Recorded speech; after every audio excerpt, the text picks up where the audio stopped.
मड़ी में, रूनी सैदपुर में, और वो इसलिए क्योंकि बाढ़ की त्रासदी ने एक बार फिर से बिहार को अपने आगोश में लिया है और जो परिस्थिति बन रही है वो आपके सामने है। 24 घंटे के अंदर 7 तटबंध एक साथ खुले। ये पूरी त्रासदी ऐसी है जहां सरकारें बदलती है, सत्ता में कौन सी पार्टी बैठी है, विपक्ष में बैठी है, ये सब कुछ बदलता है, लेकिन नहीं बदलती है तो बिहार की किस्मत। बड़ी जानकारी इस पूरे मामले में यही है कि 3 बड़ी वजहों से बाढ़ की ये त्रासदी एक बार फिर से बिहार की जनता पर आफत बन के बरसी है।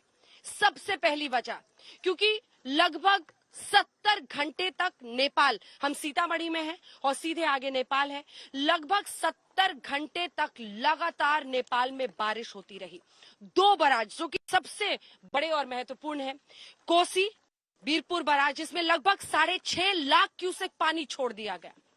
दूसरा वाल्मीकि नगर बराज, जिससे गंडक नदी में पानी जाता है, उसमें लगभग 5.5 लाख क्यूसेक पानी छोड़ दिया गया। ऊपर से 205% ज्यादा सामान्य से बारिश होना। 29 सितंबर की वो रात यहाँ पर किस तरह से लोगों के लिए बर्फी, आप अंदाजा लगा सकते हैं। 29 सितंबर को ही रिकॉर्ड बारिश यहाँ पर हुई। धीरे धीरे पानी रिसने लगा और फिर ये पूरा तटबंध यहाँ से वहां तक आप देख रहे हैं। रास्ते में इस तटबंध के उस पार जितने मकान थे वो सब कुछ बह गए हैं, उजड़ गया है। ये तस्वीरें हम आपको दिखाते हैं।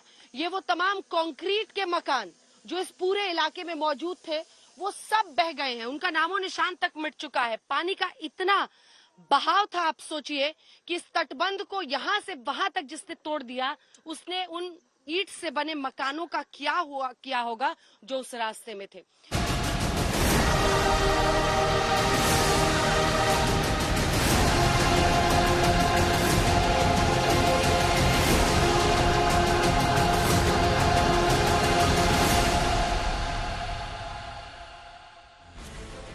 ये कभी न बदलने वाली तस्वीर है बिहार की। हर साल ऐसा मंजर होता है, हर साल जिंदगी जूझती है, हर साल आंसू पोंछे जाते हैं।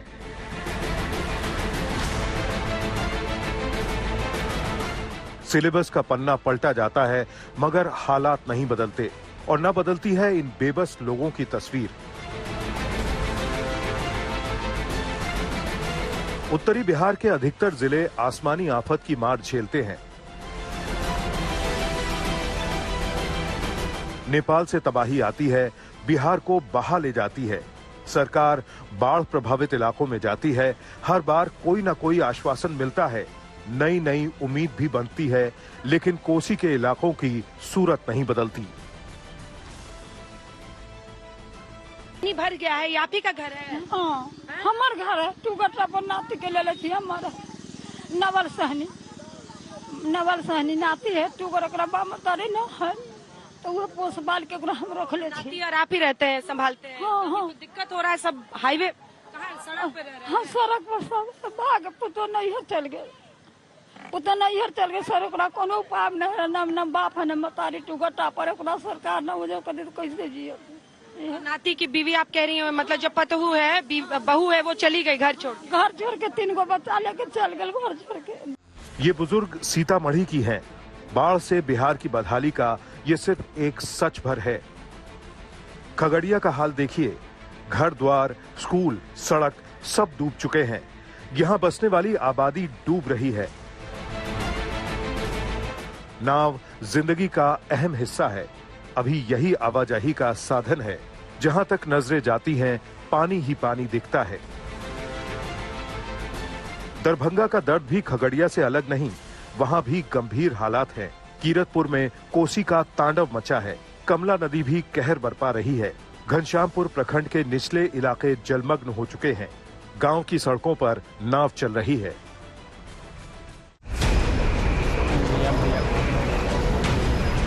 दरभंगा के कीरतपुर में कोसी नदी पर बना बांध भूभोल के पास टूटा तो पूरा इलाका सहम गया। बांध के सामने पड़ने वाले सड़क पुल का बड़ा हिस्सा भी उफनती लहरों के आगे बेदम हो गया। इस आफत ने कई गांवों में सैकड़ों मकानों को डुबो दिया।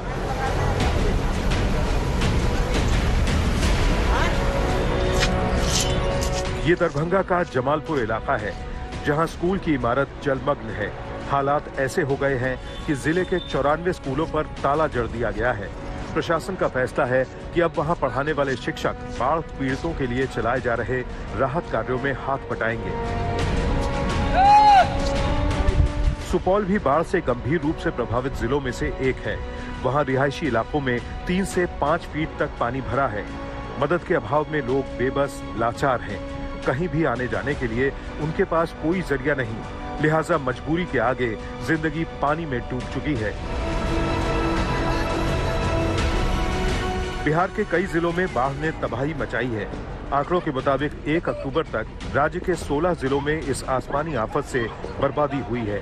करीब 325 गांव बाढ़ के पानी में डूब चुके हैं और 11.5 लाख की आबादी इस संकट से जूझ रही है।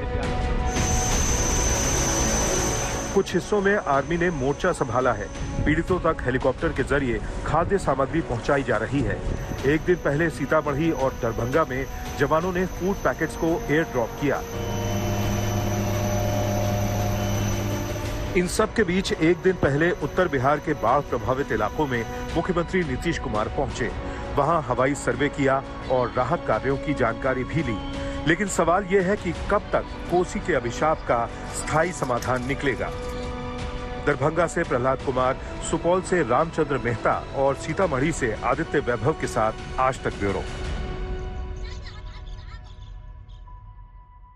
बिहार हर बरस ये त्रासदी यहाँ पर आती है, हर बरस। आप सोचिए कि इन महीनों में जब भारी बारिश, नेपाल से पानी छोड़ा जाता है, यहाँ के लोग बदहाल जिंदगी जीने को मजबूर रहते हैं। सड़कों पर 4-4, 5-5 दिन से वो जिंदगी काट रहे हैं, अपने घरों में नहीं पहुंच पा रहे हैं। बच्चे, महिलाएं, सबसे ज्यादा बुजुर्ग इसकी वजह से झेलते हैं। लेकिन कुछ बदलता नहीं। आखिर कहां पर गलत सब कुछ हो रहा है? अगर तटबंध लगभग 3790 किलोमीटर का अनेकों नदियों पर पूरे बिहार में बनाया गया है, तो वो तटबंध भी क्यों फेल हो रहे हैं? क्यों बिहार की जनता को इस अभिशाप से कोई मुक्त नहीं करा पा रहा है? ये तमाम ऐसे प्रश्न हैं जो यहाँ पर मौजूद लोगों से भी बात करेंगे। लेकिन ये भी समझिए कि इस पूरी त्रासदी में अगर आप देखिए तो बारिश का ये मौसम सबसे आखिर में उत्तर प्रदेश के बाद बिहार में यहीं पर ये त्रासदी होती है। कई बार अलग अलग प्रोजेक्ट्स पर बात, चाहे वो मुख्यमंत्री नीतीश कुमार हो, वो हवाई दौरा कर रहे हैं, विपक्ष है उन पर वार कर रहा है, लेकिन सवाल है कि जमीन पर स्थिति नहीं बदल रही है। तो फिर इसके लिए वो जो लोग यहाँ पर हैं वो किसकी जवाबदेही लें? आप में से कितने लोग हैं जिनका यहाँ पर घर था और घर उजड़ गया? हाथ उठाइए। घर उजड़। हमारा नाम हुआ राकेश कुमार। वर्तमान में हम पंचायत के सरपंच हैं। 29 तारीख को 7-8 के बीच में बांध टूटा। 2 दिन पहले से रिसाव हो रहा था। हम लोग बागमती विभाग को सूचना दिए, इनके पदाधिकारी को सूचना दिए। 1-2 दमकल का पानी था, लेकिन उन आए खाना पूर्ति कर चले गए, 2-4-10 बोरा रखकर। आपका घर कहाँ पे था? हमारा एकदम फ्रंट पर था। मेरा फ्रंट पर था। यहाँ पे ये टूटा यहीं पर था? फ्रंट पर मेरा था। मेरा नामो निशान नहीं है। सारा घर रह गया। जिंदगी का मतलब बुझे जो सारा हमारा परिवार, करोड़ों रुपया का नुकसान हो गया। और इस 10 मकान था, वो भी सारा सामान जमींदोज हो गया। सिर्फ लोग जान